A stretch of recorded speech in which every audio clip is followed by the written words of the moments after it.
December মাস আসলেই আমার মনটা খুবই খারাপ হয়ে যায়। জানি না কেন এত খারাপ হয়? সবার কি এই ডিসেম্বর মাস আসলে মনটা এত খারাপ হয় কিনা জানি না। Come back to my Annapurna blog. কেমন আছেন সবাই? আশা করছি সবাই খুব ভালো আছেন।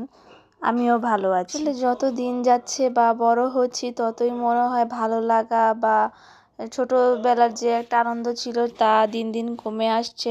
আসলে মানুষ যত দিন দিন বড় হচ্ছে ততই জীবন থেকে শখ আহ্লাদ ভালো লাগা ভালো থাকা সব মনে হয় কমে যাচ্ছে। ডিসেম্বর মাসে কত স্মৃতি না জমে আছে আমার, হয়তো অন্যেরও বা আপনাদেরও এরকম আমার মতো অনেক স্মৃতি রয়েছে।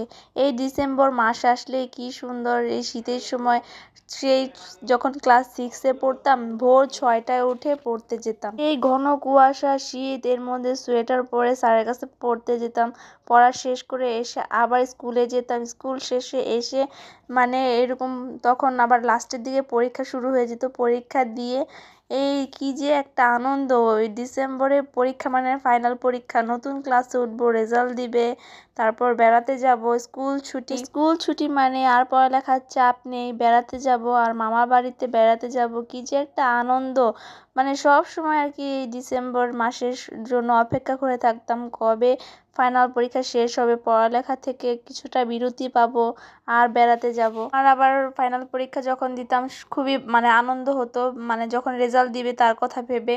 যখন আমাদের রেজাল্ট দিত আর কি, যে 1 থেকে 5-এর মধ্যে যারা যারা থাকবে তাদের রেজাল্ট সবার সামনে আর কি ডেকে রেজাল্টটা দেওয়া হয়, এতে খুব আনন্দ হয়।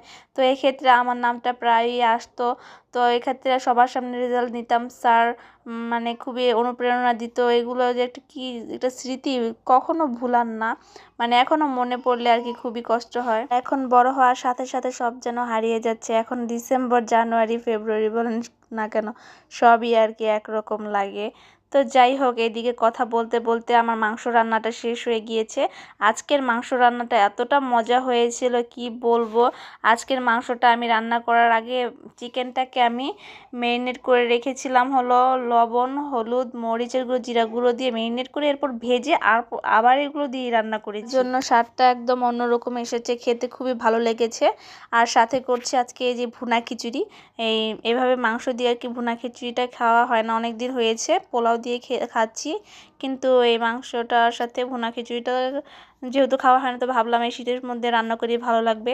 তো আমি যে এখানে ভুনা খিচুড়ি রান্না করছি, ভুনা খিচুড়ির জন্য আর কি হলুদ মরিচ জিরে গুঁড়ো লবণ সব কিছু দিয়ে আর কি কষিয়ে আরেকটা জিনিস দিয়েছি যা কেউ কখনো ব্যবহার করে না, কিন্তু আমি করেছি।